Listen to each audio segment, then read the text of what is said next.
Hey everyone, my name is Matt. Welcome to my shop. Today is March 16th, and this is my shop update. And it has been quite a while. Again, I was traveling, and then I was just staying focused on some of the projects I was working on to keep those moving ahead. So I have a lot of things to share this week. A lot of things have progressed since the last time we've spoken. So starting with the traveling I did last month, the middle of February, Lindsay and I flew to San Francisco, and we were out there for a few days for a little bit of a vacation. It was really nice to get away, just have the two of us together, and yeah, it was great. Lindsay found a place on Airbnb that was about, a half hour north of the city in Lagunitas, and we stayed there. It was just a beautiful, beautiful area. Basically, the house was in the redwood forest, so that was amazing. We got to kind of hike around the house, the property we were staying at, and check out the giant trees. We did a decent amount of outdoors type stuff. We went to Samuel P. Taylor State Park one day, or in the morning. We walked around there. That was absolutely beautiful. And then we hiked up Mount Tamalpais. That was a beautiful, beautiful hike up there.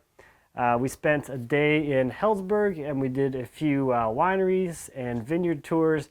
That was a blast as well. And then to kind of wrap things up, we did a hike in Muir Woods, which was fantastic. So we didn't really spend any time in the city at all. We had like lunch when we arrived in the city, and then we headed out and we stayed out, and then we came back in to fly out, and that was really it. So did a lot more outdoors, kind of like outside kind of stuff, which is perfect for what we're really into. I'm not super into the whole like busy city stuff.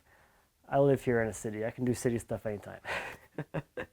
So that was that trip, and then right after that I went to Atlanta for Workbench Con. So it was amazing as always to hang out with and talk to so many of my peers, and got to meet a lot of new people as well. So thanks to everybody at Workbench Con. Thanks for everyone who went. Thanks for the folks who put that on. It's always a fantastic event, and I come back from those events like super motivated to like do more stuff, which is worth it in itself for me.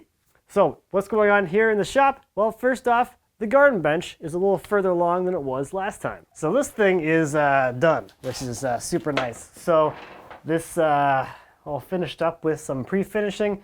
So I pre-finished all the parts. I used a teak oil on this. So this 30 modified ash doesn't need a whole lot of protection, since it does have a lot of natural, manufactured outdoor protection. So really the oil is just there to bring out the color in the wood, give it a little extra UV protection so it doesn't end up graying too quickly. And this finish is a renewable finish, so it just wipes on whenever it's needed. So if it looks like it's getting a little dry next year, you can just wipe on another coat, and just super easy maintenance as far as finishing goes. After that, everything was glued together. I used epoxy, since this was a fairly robust glue up. There's a lot of things that have to come together, so the epoxy gave me a ton of working time to get this thing assembled. And here it is. It's waiting to leave the shop. It's actually snowing right now as I look out the window, but it has been sort of an early spring kind of feel here in Minnesota, so it's been like muddy and like gross outside. So I've been reluctant to go throw this thing out in the mud, but that's where this is at. The guild project is just about done. I have one video left to do, which is the wrap up, which involves me taking this thing outside. So that's the last thing over there. Otherwise, there are 12 instructional videos currently there. Number 13 will be the wrap up. So if you want to check that out, I'll leave you a link as always to that, and that includes the plans for this thing as well. Now that the construction is done, though, I can start working on the wrap up video for this thing, or not the wrap up video, the summary video. They'll be here on YouTube. So they'll be out probably next week or so. So we'll see the whole build thing here come together in a very fast video. So that's the garden bench. Let me show what's going on with the trailer. So yeah, I told you it was snowing right now. So on the trailer, I got the light boxes finished up. So up here on the front, I have a marker light box, and then in the back here is the turn signal and marker lights as well. You can see the arches on here. I've got the hinge mechanism all fabricated and installed, and the arch is just about done. I have just the gussets to add to all of the connections, which is what this stock is right here. So this is literally pretty much exactly the same arch as my old one. So yeah, it's bigger though. It's quite a bit bigger. So I will be after some much larger game, which is going to be pretty fun. So the trailer videos coming up. The next trailer video will be on the fenders and the light boxes. That video is just about done.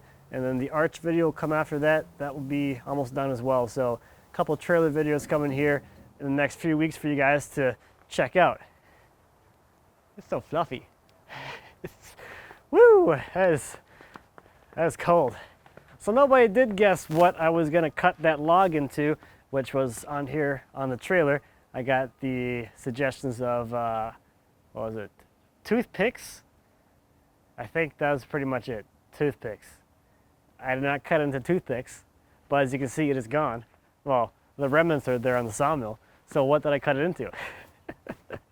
So that's about all I've been up to. Let's take a look at some viewer projects. First this week is a small rustic side table by Rick. The top was chainsaw milled from reclaimed Douglas fir beam, and the legs are peeled maple branches.